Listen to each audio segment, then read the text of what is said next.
ভ্রমণ একমাত্র মানব জন্মে যদি আমি ভজন করি তাহলে আমার আর এই ৮৪-তে আসতে হবে না।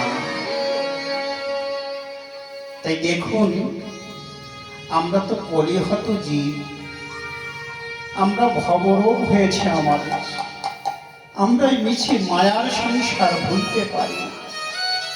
দেখুন, ভাগবত তার দৃষ্টান্ত দিচ্ছেন। এক ব্যক্তি ধনশালী, অনেক ধন সম্পদ রয়েছে, ব্যক্তির হঠাৎ তার অসুখ হয়েছে। এমন অসুখ হয়েছে কেউ তার রোগ ধরতে পারছে না।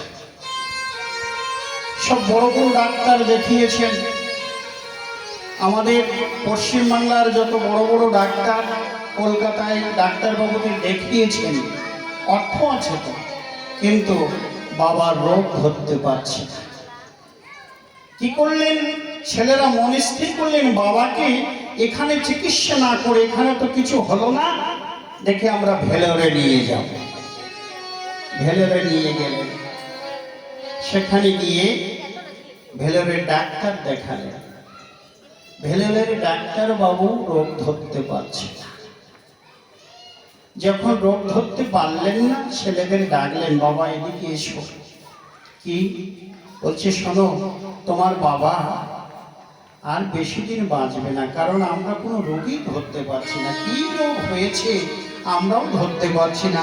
এক কাজ করো, বাবাকে বাড়ি নিয়ে গিয়ে ভালো মন্দ খাবার দাবার দাও, আর একটু হরিনাম সংকীর্তন করতে বলো। এভাবেই যে কটা দিন থাকে সেইভাবেই রাখতে হবে, তাছাড়া কিছু করার নেই। এই খবরটি বাবা শুনতে পেয়েছে, আড়ালে বলেছেন, কিন্তু বাবার কানে চলে গেছে। কি? আমি আর বাঁচবো না, আমি আর পৃথিবীতে থাকবো না। এই কথা শুনতে পেয়েছেন। ছেলেরা যথারীতি বাবাকে বাড়িতে নিয়ে এলেন। বাবা তো জানে আমি আর বাঁচবো না, আস্তে আস্তে ক্ষীণকায় হয়ে যাচ্ছেন, বিছনা ধরা হয়ে গেছে। এইবার বাবা তো যন্ত্রণায় ছটফট করে শয্যাশায়ী হয়ে গেছে। একদিন একজন সাধু ভ্রমণ করতে করতে করতে করতে ওই বাড়িতে এলেন। ওই বাড়িতে এসে বাবাকে ডাকছেন, বাবা, ও বাবা, বাবা শোনো। কে বাবা তুমি? আচ্ছা, আপনার না দুরারোগ্য ব্যাধি হয়েছে? বললো, হ্যাঁ, আমার দুরারোগ্য ব্যাধি হয়েছে। এই ব্যাধির মুক্তি নাই, আমি আর থাকবো না। সব ডাক্তারবাবু আমাকে ছেড়ে দিয়েছে, আর কোনো চিকিৎসা নাই। না বাবা, আপনি বাঁচবেন। শুনুন, আপনি একটা কাজ করুন। কি কাজ? বলে, আপনার বাড়িতে তুলসী গাছ আছে না? বলে, হ্যাঁ আছে। বলে, তুলসী গাছে 7টি পাতা নেবেন, আর 1 চামচ মধু নেবেন। এটি একটি পথ্য করে আপনি 7 দিন সেবা করবেন। 7 দিন সেবা করলেই আপনার এই রোগ থেকে মুক্তি পাবেন আপনি। বাবা মনে মনে চিন্তা করছে, এত বড় বড় ডাক্তার দেখালাম, আমাকে কেউ কিছু করতে পারল না। সামান্য এই তুলসী পাতা আর মধুতে আমার রোগ ভালো হয়ে যাবে, এটা বিশ্বাস হয় না। বলছি, না বাবা, এতে কি কাজ হবে?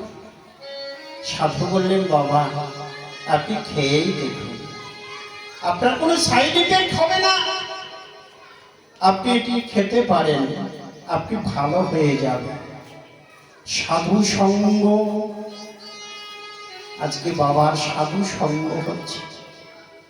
সাধুর প্রতি বিশ্বাস চলে, সাধুর দর্শনে যায় মনের ময়লা, পরশনে হয় প্রেমে তরঙ্গ, প্রেমে তরঙ্গ। আজকে সাধুর দর্শনে মনের ময়লা দূরীভূত হচ্ছে। সাধু যখন বললেন এমনি করে, আজকে বাবা ভক্তি এসে গেল, না খেয়েই দেখি। বলে, শোনো বাবা, তুমি 7 দিন এই পথ্য সেবা করবে, আমি কিন্তু 7 দিন পরে আসব। আমি আজ চলি, তুমি সেবা করো। সাধু চলে গেলেন। এদিকে বাবা ওই প্রত্যেক দিন ভোরবেলায় 7টি তুলসীর পাতা আর 1 চামচ মধু এই সেবন করে। 1 দিন 2 দিন 3 দিন যেতে না যেতে বাবা আস্তে আস্তে সুস্থ হয়ে যাচ্ছে। বাহ, সাধুর পথে কাজ করেছি, আমি বাঁচব, আমি ভালো হয়ে যাব, আমি আর এই পৃথিবী ছেড়ে যাব না, আমার রোগ ভালো হয়ে যাচ্ছে। কিন্তু সাধু তো বলেছে 7 দিন পরে আসবে। এমনি করে বাবা 7 দিন ওই পথ্যটি সেবা করেছেন। সেবা করে বাবা সুস্থ হয়ে গেছে, পুরোপুরি সুস্থ হয়ে গেছে। কিন্তু সাধু যে বলেছিল 7 দিন পরে আসবে, কই সাধু তো আসে না, সাধু তো আসছে না। পথপানি নয়ন দিয়ে বসে থাকে, সাধুর কথা মনে করে, চিন্তন করে। সাধু, তোমার এই পথে আমার অসুখ ভালো হয়ে গেছে, আমি ভালো হয়ে গেছি, কিন্তু তোমায় তো দেখা পাচ্ছি না, তুমি কেন আসছো না? সাধু কি করলেন? বেশ কিছুদিন পর হঠাৎ সাধু মনে পড়ে গেল, তাই তো বাবার কাছে যেতে হবে। তিনি চলে এলেন। দূর থেকে বাবা দেখছেন সাধু আসছে। বাবা ছুটে গিয়ে সাধুর চরণে পড়লেন। সাধু বাবা, সাধু বাবা, তুমি এসেছো বাবা। আমি তোমার মধুমানে চেয়ে বসে আছি। এই দেখো বাবা, আমি ভালো হয়ে গেছি, আমি পুরোপুরি সুস্থ হয়ে গেছি। সাধুর চরণে পড়লেন, বললেন সাধু বাবা,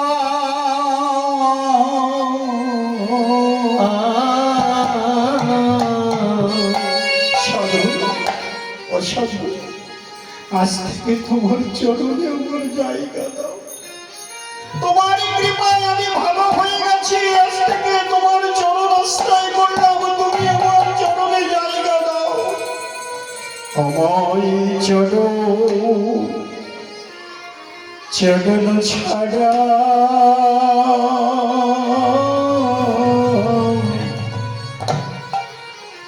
চরণ ছাড়া কোডা না গো,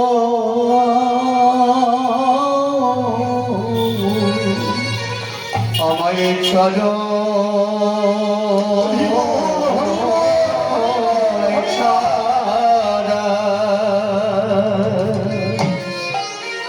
চরণে ছাড়া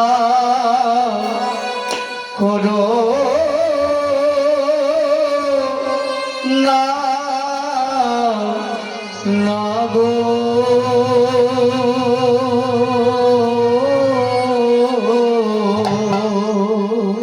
আমি বহু জন্মে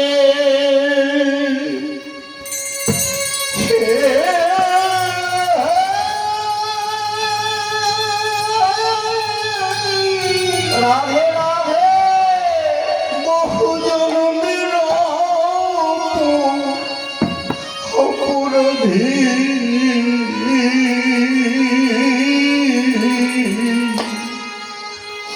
আমায় চরণ ছাড়া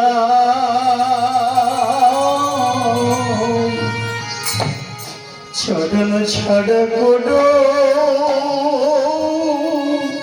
না গো,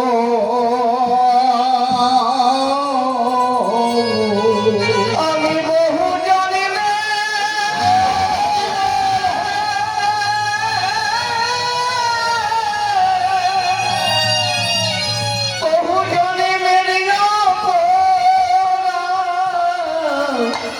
রাধে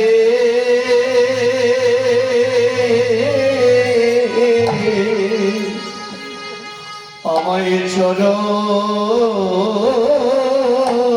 ছাড়া, চরণ ছাড়া করো না না গো।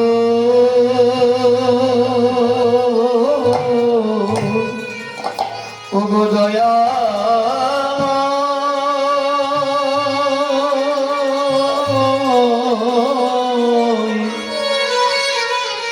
ও গো কৃপা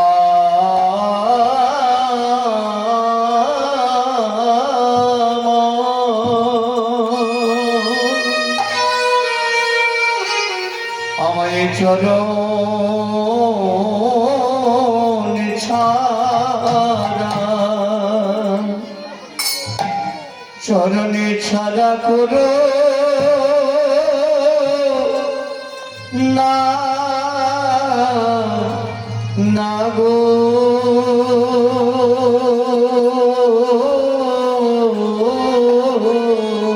শুধু এ জনমে না,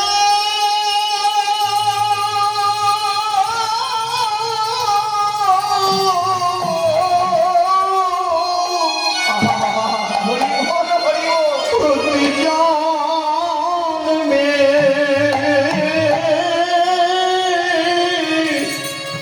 প্রতি জন্মে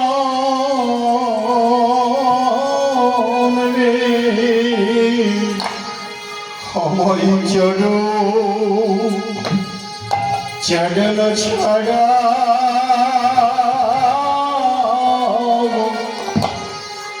চরণ ছাড়া করো না গো।